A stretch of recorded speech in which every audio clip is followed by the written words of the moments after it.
കൂട്ടുകാരെ, ഇന്ന് ഞാൻ രാവിലെ ഇഡ്ഡലി നല്ല ചൂടോടെ കഴിക്കുമ്പോൾ ഞാൻ ആലോചിച്ചു, ഏ ഈ സമ്മന്തി ഞാൻ ഉണ്ടാക്കിയിരിക്കുന്നത് ചട്നി കം സമ്മന്തിയാണ് കേട്ടോ. ഇതിൻ്റെ പേര് കാന്തി സമ്മന്തി എന്നാണ്. കാന്തി ചട്നി, നോട്ട് കാന്തി സമ്മന്തി, കാന്തി ചട്നി. നല്ല ചൂടുണ്ടായിരുന്നു ഇഡ്ഡലി. അപ്പോൾ അത് കുട്ടി കഴിക്കുമ്പോൾ എനിക്ക് തോന്നി ഇതൊന്ന് നിങ്ങളെയൊക്കെ കാണിക്കാമെന്നേ. അടിപൊളി ചൂടായിരുന്നു കേട്ടോ, തൊടാൻ വയ്യ ഇഡ്ഡലി. അപ്പോൾ ഞാനിങ്ങനെ ഇത് പാലക്കാട് ചെയ്യുന്ന ഒരു കാന്തി ചട്നിയാണിത്. കാന്തി എന്ന് പറയുമ്പോൾ അതിൻ്റെ കളർ കൊണ്ടായിരിക്കും കാന്തി എന്ന് പറയുന്നത് കേട്ടോ. അടിപൊളി ടേസ്റ്റാണത്. അപ്പോൾ അതെങ്ങനെ ഉണ്ടാക്കണമെന്ന് ഞാനൊന്ന് കാണിച്ചു നോക്കാം. അതിന് വേണ്ടി കുറച്ച് ഉള്ളി നല്ലോണം വേണം, മുളകും വേണം കേട്ടോ. നല്ല ചുവന്ന മുളക് വെച്ച് ചെയ്യുന്നതാണ്. ഞാൻ മുളക് പൊടി ഇട്ടിട്ട് കാന്തി സമ്മന്തി ഉണ്ടാക്കുന്നതൊക്കെ കണ്ടു. അതത്ര ടേസ്റ്റ് ഉണ്ടാവില്ല കേട്ടോ. മുളക് തന്നെ ഉപയോഗിക്കണം. നിങ്ങൾക്ക് മുളക് എരിവാണെന്ന് തോന്നി അതിൻ്റെ കുരു ഒന്ന് കളഞ്ഞാൽ മതി. അപ്പോൾ ഞാനിതൊരു 10-20 ഉള്ളി എടുത്തിട്ടുണ്ട്. പിന്നെ നല്ല ചുവന്ന മുളക്. ഞാൻ പറയുകയാണെങ്കിൽ മുളക് വെച്ചിട്ട് തന്നെ അരയ്ക്കുക. പക്ഷേ എവിടെയും എരിവ് ജാസ്തി വേണ്ടാത്തതുകൊണ്ട് ഞാൻ അതിൻ്റെ കുരു കളയാറുണ്ട്. പിന്നെ 1 സ്പൂൺ തേങ്ങ. ഞാൻ ഈ കാണിക്കുന്നത് അത്ര തന്നെ എടുക്കണമെന്നില്ല. അതിന്ന് ഞാൻ പിന്നെയും കുറച്ചിട്ടുണ്ട് കേട്ടോ. ഞാൻ കയ്യിൽ വെച്ച് നോക്കിയപ്പോൾ 1 ടീസ്പൂൺ മാത്രമേ പാടുള്ളൂ തേങ്ങ. അപ്പോൾ ഈ തേങ്ങയും എടുത്തിട്ട് കണ്ടോ, ഇത് ഞാൻ കുറച്ചെടുത്ത് മാറ്റി വെച്ചു ഇപ്പോൾ. അപ്പോൾ ഞാൻ തോന്നി ഈ ഉള്ളിക്കും മുളകിനും ഈ തേങ്ങ മതി. നല്ലോണം 1 ടീസ്പൂൺ. അപ്പോൾ ഈ മുളക് നല്ല കളറുണ്ടെങ്കിലും എരിവ് നല്ലോണം ഉണ്ട്. ഇവിടെ എരിവ് തീരെ വേണ്ടാത്തതുകൊണ്ട് ഞാൻ ഇതിനെയൊക്കെ പൊട്ടിച്ചതിൻ്റെ കുരു കളയുമ്പോൾ എന്താ അറിയുമോ, നല്ല കളർ കിട്ടും. എപ്പോഴും നിങ്ങൾ നോക്കിക്കോളൂ, സമ്മന്തി അരയ്ക്കുമ്പോൾ എരിവ് വേണ്ടാന്ന് തോന്നും. ഈ കുരുവാണല്ലോ ചിലപ്പോൾ കയ്പ്പ് വരുത്തുന്നതും. അതേമാതിരി ഉള്ളിയുടെ തലഭാഗമൊക്കെ നന്നായി കളയണം. ഇതേമാതിരി ഞാൻ ആ മുളകിനെ 2ആയി പൊട്ടിച്ചു വെച്ചു. എന്നിട്ട് ഇനിയിപ്പോൾ മുളകും ഉള്ളിയും കൂടെ ആദ്യം അരയ്ക്കും. അത് അരച്ച് കഴിഞ്ഞ ശേഷം നമുക്ക് ഇപ്പം അരയ്ക്കുമ്പോൾ തന്നെ കുറച്ച് ഉപ്പിട്ടാൽ വേഗം അരയും. ഈ മുളകിൻ്റെ കൂടെ തന്നെ ഉപ്പിടുകയാണെങ്കിൽ അപ്പോൾ വേഗം അരയും. ഇപ്പോൾ ഇത് അരച്ച് കഴിഞ്ഞ് നോക്കൂ, അതിൻ്റെ കളർ നോക്കൂ, നല്ല റെഡ് കളറാണ്. ഇങ്ങനെ അരച്ചാൽ ഈ മുളക് പൊടി ഇട്ട് അരച്ചാൽ ഈ ടേസ്റ്റും കിട്ടില്ല.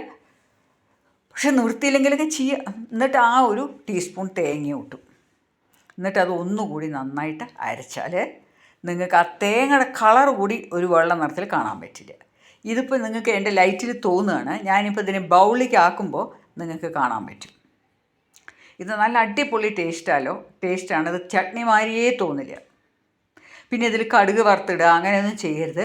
നല്ല വെളിച്ചെണ്ണ ഒഴിച്ചിട്ട് അതിനെ കഴിക്കുക. അടിപൊളി ടേസ്റ്റാണ്. ഞാനിതിങ്ങനെ കഴിച്ചപ്പോൾ ഞാനിതെന്തുകൊണ്ട് കാണിച്ചില്ല എന്ന് തോന്നിയതുകൊണ്ടാണ് വേഗം ഇട്ടത് കേട്ടോ. ഇനിയിപ്പോൾ ഇതിലേക്ക് ഞാൻ കുറച്ച് വെളിച്ചെണ്ണയും കൂടെ ഒഴിച്ചിട്ട് ഇഡ്ഡലിയുടെ കൂടെ ഞാനിന്ന് കഴിക്കുകയാണ്. അപ്പോൾ ഞാനിത് ഇന്ന് ടേസ്റ്റ് ചെയ്തപ്പോൾ തോന്നി, പിന്നെ ഇതിലേക്ക് വേണ്ടത് കറക്റ്റായിട്ടുള്ള തേങ്ങയാണ്. ഇപ്പം ഞാൻ അതിലേക്ക് വെളിച്ചെണ്ണ കൂടി ഒഴിച്ചിട്ട് ഞാൻ ഇഡ്ഡലി കഴിക്കാൻ പോവാം. ഈ ഇഡ്ഡലി നമ്മൾ ഈ ചൂടോടെ ഇഡ്ഡലി ഈ ചട്നി കൂട്ടി കഴിക്കുമ്പോഴൊരു ടേസ്റ്റ് ഉണ്ടല്ലോ, അത് വേറെ ഒരു ടേസ്റ്റാണ്. ഇപ്പം ഞാനങ്ങനെ എൻ്റെ ഇഡ്ഡലിയൊക്കെ എടുത്തു, എന്നിട്ട് കഴിക്കാനിരുന്നു. ഇഡ്ഡലിയുടെ കൂടെ ഞാൻ പൊടിയും വെച്ചിട്ടുണ്ട്. പക്ഷേ എനിക്ക് ഈ പൊടി എപ്പോഴും ഞാൻ കണ്ടിട്ടുണ്ട്, ചൂടോടെ ഇഡ്ഡലി കഴിക്കുമ്പോൾ അതിലേക്ക് എണ്ണയെക്കാട്ടിലും വറപ്പൊടിയിലൊപ്പി തിന്നുന്നത് എനിക്ക് ഭയങ്കര ഇഷ്ടമാണ്. അത് പണ്ടേ ഉള്ളൊരു ശീലമാണ്. ചിലവരിതിൽ നല്ലോണം വെണ്ണ ഇട്ടിട്ട് കഴിക്കും. വെണ്ണ ഇട്ടാൽ നല്ല ടേസ്റ്റാണ് കേട്ടോ. ഞാൻ പക്ഷെ അത്രയ്ക്ക് വെണ്ണയൊന്നും ഇട്ട് കഴിക്കാനുള്ള കോളിൽ വേണ്ട വിചാരിച്ചിട്ടാണ്. ബട്ടറോ ഇപ്പോൾ നോക്കിക്കോളൂ, ഈ സമ്മന്തി ചൂടോട് ഇഡ്ഡലി ഇട്ട് കൂടെ കഴിക്കുമ്പോഴല്ലോ നല്ല ടേസ്റ്റാണ് കേട്ടോ. അപ്പോൾ എല്ലാവരോടും ഞാൻ പറയണത് ഇതൊന്ന് ഉണ്ടാക്കി നോക്കുക. ഇനി ഞാൻ അടുത്തതെൻ്റെ ഉച്ചക്കലത്തെ ഐറ്റം കാണിക്കാൻ പോകണം. ഇന്ന് ഉച്ചയ്ക്ക് ഞാൻ ഉണ്ടാക്കിയത് രാജ്മ ബീൻസ്. ഈ രാജ്മ ബീൻസ് വളരെ നല്ല ആരോഗ്യത്തിന് ഗുണം ചെയ്യുന്നതാണ്. ഇതിൻ്റെ ഡൈജഷന് മാത്രം ചെറിയൊരു പ്രോബ്ലം ഉണ്ട്. അതുകൊണ്ട് നല്ലോണം അത് സോക്കുകയും ചെയ്യണം, വേവിക്കുകയും ചെയ്യണം. വേവിക്കുന്നത് നല്ലോണം വേവണം. എന്താ കാരണം വെച്ചാൽ ഇത് രാത്രി തന്നെ പറ്റിയ സോക്ക് ചെയ്തിട്ട് നല്ലോണം സോക്കാവണം. ഇത് പല വിധത്തിൽ ഈ രാജ്മ കിട്ടും. നല്ല ബ്ലാക്ക് കളറിൽ കിട്ടും, നല്ല റെഡ് കിട്ടും. ഇതിനെ എന്തോ ചിത്ര രാജ്മ എന്ന് പറയുന്നുണ്ട്, അത് ഞാൻ കണ്ടു. അപ്പോൾ അതെങ്ങനെ ഉണ്ടാക്കണം നോക്കണം. ഞാനിത് വളരെ സിമ്പിളായിട്ട് തന്നെ ചെയ്യാൻ പോണത് കേട്ടോ. ഇന്ന് കുറച്ച് മുളക്, വെളുത്തുള്ളി, കുറച്ച് ചെറിയ ഉള്ളി. ഈ ചെറിയ ഉള്ളിയും വെളുത്തുള്ളിയൊക്കെ ഇത്തിരി നല്ലോണം ഇട്ടാൽ വളരെ നല്ലതാണ്. ചൈന നല്ലൊരു മണം കൊടുക്കും. ഇതിനെയൊക്കെ ഒന്ന് നന്നായി ക്രഷ് ചെയ്യുക. ഒന്നല്ലെങ്കിൽ അമ്മിയിൽ വെച്ച് ചതയ്ക്കുക. പണ്ടൊക്കെ അമ്മിയിൽ ചെയ്യുന്നൊക്കെ കണ്ടിട്ടുണ്ടല്ലോ. അപ്പോൾ ഇതിനെ നന്നായിട്ടൊന്ന് മിക്സിയിലിട്ട് നന്നായി ക്രഷ് ചെയ്യുക. ഇതാണ് അതിലേക്ക് വേണ്ട ചേരുവ. പിന്നെ ആ സമയം കൊണ്ട് ഞാൻ കുക്കറിൽ അത് വേവിക്കാനിട്ടിട്ടുണ്ട്. കുക്കറിൽ നിന്ന് അത് എടുക്കുന്ന സമയത്ത് എൻ്റെ വീഡിയോ പോയി. അപ്പോൾ ഞാനിനി അതിനെ എൻ്റെ പാനിലേക്ക് എണ്ണ ഒഴിച്ചിട്ട് കടുക് വറുത്തിട്ട് ഈ ചതച്ചതിടാൻ പോവാം. കൂട്ടുകാരെ, ഇതിങ്ങനെ ചെയ്യുമ്പോൾ തോരൻ ഉണ്ടാക്കിയത് ടേസ്റ്റ് ഉണ്ടാവില്ല. ഇത് ചെറുപയറുമാതിരിയോ മറ്റേ വെള്ളപ്പയറോ മമ്പയറോ മാതിരിയോ ഒന്നും അല്ല. ഇത് ശരിക്ക് നമ്മളിങ്ങനെ ചെയ്യുന്നതാണ് ടേസ്റ്റ്. അല്ലെങ്കിൽ പിന്നെ മസാലക്കറി വെക്കണം. നോർത്തിലൊക്കെ അവർ മസാലയാണ് അധികം വെക്കുക. പിന്നെ അതേമാതിരി രാജ്മ, ചാവൽ അങ്ങനെയൊക്കെ ഉണ്ടാക്കും. അപ്പോൾ ഞാൻ പാൻ വെച്ച് കടുകിട്ടു, കറിവേപ്പിലിട്ടു. പിന്നെ ഇനി അത് ഞാൻ എന്താണ് അരച്ചത്? ആ ചതച്ചത് മുളകും വെളുത്തുള്ളിയും. നല്ല മണാട്ടോ അങ്ങനെ ചെയ്യുമ്പോൾ. ആ വെളുത്തുള്ളി നന്നായി ഒന്ന് ഫ്രൈ ആയി വരുമ്പോണ്ടല്ലോ നല്ല അടിപൊളി മണമാണ്. ഇങ്ങനെ ചെയ്യുന്നതാണ് നമുക്കത് മെഴുക്ക് പുരട്ടിയായിട്ട് ചെയ്യുന്നത്, കഴിക്കുന്നതാണ് എനിക്ക് നന്നായി തോന്നുന്നത്. പിന്നെ ഞാനൊരു കാര്യം കൂടെ പറഞ്ഞുവല്ലോ, അതിൻ്റെ കുക്കിംഗ് വളരെ കറക്റ്റായിരിക്കും. നന്നായി വെന്തുകൊണ്ട് കുഴപ്പമില്ല. ഇതിപ്പോൾ നന്നായി വെന്ത എല്ലാം നന്നായി ഇതായി വന്നിട്ടുണ്ട്, പൊട്ടി വന്നിട്ടുണ്ട്. ഞാനിത് രാത്രി തന്നെ സോക്ക് ചെയ്തു. എന്നിട്ടാണ് ഉച്ചയ്ക്ക് ഞാനത് ഉണ്ടാക്കുന്നത്.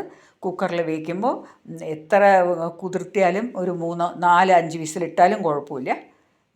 ഞാനത് കാണിക്കുന്നത് എൻ്റെ ഇന്ന് വീഡിയോ പോയി, അതുകൊണ്ടാണ് സോറി ഫ്രണ്ട്സ്.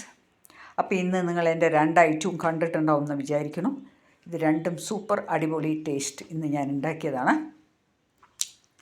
എനിക്ക് ഈ മെഴുക്ക് പുരട്ടി ഉണ്ടാക്കുമ്പോൾ കാണിക്കണം എന്നുണ്ടായിരുന്നു. എന്താ കാരണം വെച്ചാൽ എല്ലാവരും ഇത് രാജ്മ മസാല, രാജ്മ കറി ഇങ്ങനെയൊക്കെ ഉണ്ടാക്കിയ കഴിക്കുന്നത്.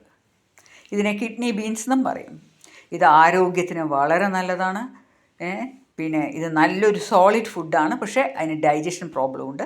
അതുകൊണ്ട് വളരെ കൂടുതലൊന്നും അങ്ങനെ വാരി തിന്നരുത്. മറ്റേ പയറുകളുമാതിരി ഒന്നുമല്ല ഇതിൻ്റെ ഡൈജഷൻ പ്രോബ്ലം. പിന്നെ കുറച്ച് പ്രായമാകുമ്പോൾ ജാസ്തി ഉണ്ടാവും. ഇതെല്ലാവർക്കും ഇഷ്ടപ്പെട്ടു എന്ന് എനിക്ക് തോന്നുന്നില്ല. പക്ഷേ ഇങ്ങനെ ചെയ്യുമ്പോൾ ഇത് നല്ല ടേസ്റ്റ് ഉണ്ട്. മറ്റേ പയറുകളൊക്കെ വളരെ ചെറുതായിരിക്കുമല്ലോ കുറച്ച്, ഈ വെള്ളപ്പയറാണെങ്കിലും ഇതും. അപ്പോൾ ഇതിൻ്റെ ഈ വലിയ എന്താ പറയുക, ബീൻസിൻ്റെ ആ വലിപ്പം. അപ്പോൾ ഫ്രണ്ട്സ്, ഇന്നത്തെ എൻ്റെ 2 ഐറ്റവും കണ്ടു. ഈ കിഡ്നി ബീൻസും കണ്ടു. ഇത് എല്ലാവരും ഇങ്ങനെയൊന്ന് ഉണ്ടാക്കി നോക്കൂ. അടിപൊളി ടേസ്റ്റാണ്. നിങ്ങൾ ഈ 2 വീഡിയോയും കാണുന്നതിൻ്റെ ഇടയിൽ ഞാൻ പറയട്ടെ, എൻ്റെ ചാനലൊന്ന് സബ്സ്ക്രൈബ് ചെയ്യുക, ഒന്ന് ലൈക്ക് ചെയ്യുക, എല്ലാവർക്കും ഒന്ന് ഫ്രണ്ട്സിനൊക്കെ ഷെയർ ചെയ്യുക. അപ്പോൾ ഈ മെഴുക്ക് പുരട്ടി നന്നായി ഉണ്ടാക്കിയിട്ട് നിങ്ങൾ എൻജോയ് ചെയ്യൂ. വളരെ ടേസ്റ്റാണ് കേട്ടോ ഇത് കഴിക്കാൻ. ഇന്ന് ഞാൻ ഇതാണ് ഉണ്ടാക്കിയിരിക്കുന്നത്. എൻ്റെ മെനു ഇതായിരുന്നു ഇന്ന്. ഇതും ഒരു മുളക് ഉഷം, ഇതൊക്കെയായിരുന്നു ഇന്നത്തെ. ഈ രാജ്മ ബീൻസ് ഞാൻ പറഞ്ഞല്ലോ 2-3 കളറിലുണ്ട്. അപ്പോൾ നിങ്ങൾ ഇതെല്ലാം കണ്ട ശേഷം എനിക്ക് എൻ്റെ കമൻസിൽ വേണ്ടത് എന്താ വെച്ചാൽ അറിയിച്ചിട്ട്. See you in the next video. It's bye from Sudha Menon.